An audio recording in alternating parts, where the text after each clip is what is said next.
بسم اللہ الرحمن الرحیم نحمده ونصلي على رسوله الكريم اما بعد فاعوذ بالله من الشیطان الرجیم بسم اللہ الرحمن الرحیم السلام علیکم ورحمۃ اللہ وبرکاتہ۔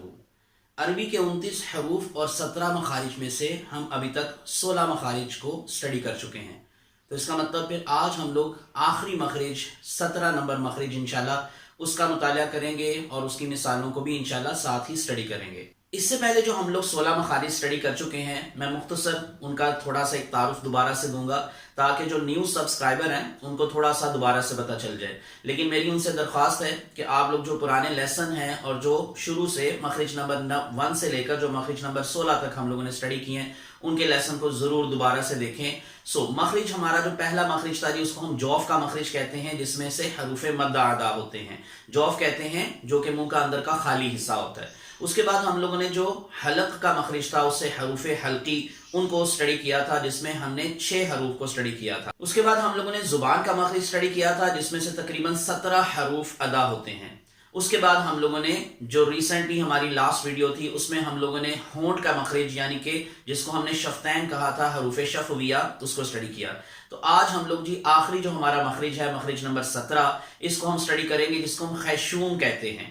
اب خیشوم کو ہم لوگ عربی میں خیشوم اور اردو میں ہم اس کو ناک کی جو اندر کی خالی جگہ ہوتی ہے یعنی کہ ناک کا بانسا بھی بولا جاتا ہے اس کو، اور ناک کی جڑ بھی کہا جاتا ہے، جس کو ہم انگلش میں نیزل پیسیج کہتے ہیں۔ جو نیزل پیسیج ہے یعنی کہ ناک کے اندر کی خالی جگہ، ہم یہاں سے 2 حروف کو ادا کریں گے، میم اور نون۔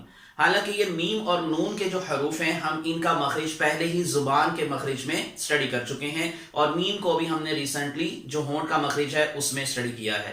لیکن اب ہم لوگ جو میم اور نون مشدد ہے، جس کا مطلب جس کے اوپر شدہ ہوتا ہے، جب میم اور نون کے اوپر شدہ ہو تو پھر ہم غنہ کریں گے۔ اسی وجہ سے ہم اس کو خیشوم کے ساتھ ساتھ حروف غنہ یعنی کہ غنہ کا مخرج بھی بولتے ہیں۔ اب غنہ کا مطلب ہے ناک میں تھوڑی دیر کے لیے آواز کو ٹھہرانا، یعنی کسی چیز کی آواز کو ناک سے ادا کرنا، ناک کی جڑ سے ادا کرنا۔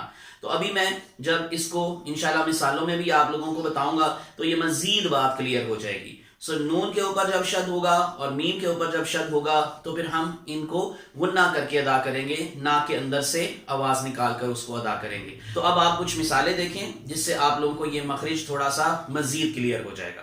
بسم اللہ الرحمن الرحیم۔ تو پہلا لفظ ہے ہمارے پاس ون نور۔ اب نون کی آواز کو ناک میں لے کر جائیں اور تھوڑا سا غنہ کر کے یعنی کہ لمبا کر کے تھوڑا سا پڑھیں ساتھ۔ واو کو ہم لوگ نون سے ڈائریکٹ ملائیں گے، الف اور لام جو واو کے بعد آپ کو نظر آ رہا ہے وہ نہیں پڑھیں گے، اس کو ہم حروف شمسی کے سبق میں انشاءاللہ مزید تفصیل سے دیکھیں گے۔ ون نور ثم، میم کی آواز کو ناک میں لے کے جانا ہے اور تھوڑا سا لمبا کر کے پڑھنا ہے۔ ثم انا جنتن، یہ 2 پیش والے لفظ کو تنوین کہتے ہیں، جو کہ آپ کو میں نون تنوین کے سبق میں پہلے سے تفصیل بتا چکا ہوں۔ جنتن محمد محمد عما صدق اللہ العظیم جزاک اللہ خیرا۔ امید یہ سارے مخارج آپ لوگوں کو کافی حد تک کلیئر ہو چکے ہوں گے۔ میری دعا ہے کہ اللہ آپ لوگوں کی ہر مشکل میں آسانی پیدا کرے، ہم سب کے لیے برکت اور جو ثواب ہے اور اجر کا باعث بنائے اس تعلیم کو، اور آگے جو رمضان آ رہا ہے ہمیں اس رمضان کی پوری برکتوں کو حاصل کرنے کی توفیق عطا فرمائے۔ میری آپ کے لیے دعائیں جاری رہیں گی، آپ لوگ بھی میرے لیے دعا کرتے رہیے گا، اپنی مشق کو جاری رکھیے گا۔ الحمدللہ آج ہم لوگوں نے ان 17 مخارج کو پورا کر لیا، تو ہم لوگ اب آخر پر درود پاک سے اپنے سبق کا اختتام کریں گے۔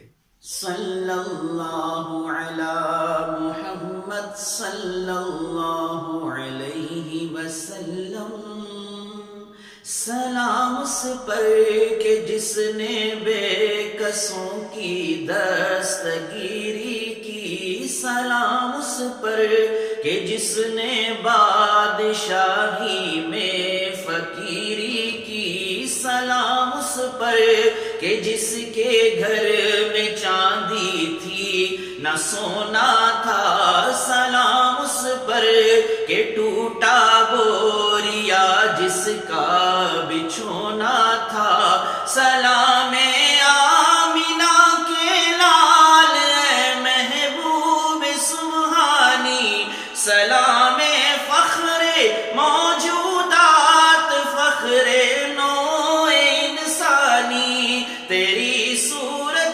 تیری سیرت تیرا نقشہ تیرا جلوہ تبسم گفتگو بندہ نوازی خندہ پیشانی میرا سر ہو تیرا در ہو میرا دل ہو تیرا گھر ہو تمنا مختصر سی ہے مگر تمہید طولانی مولایا صلی وسلم دائما ابدا علی حبیبک خیر الخلق کلہم صلی اللہ علیہ وآلہ وسلم۔ السلام علیکم ورحمۃ اللہ وبرکاتہ۔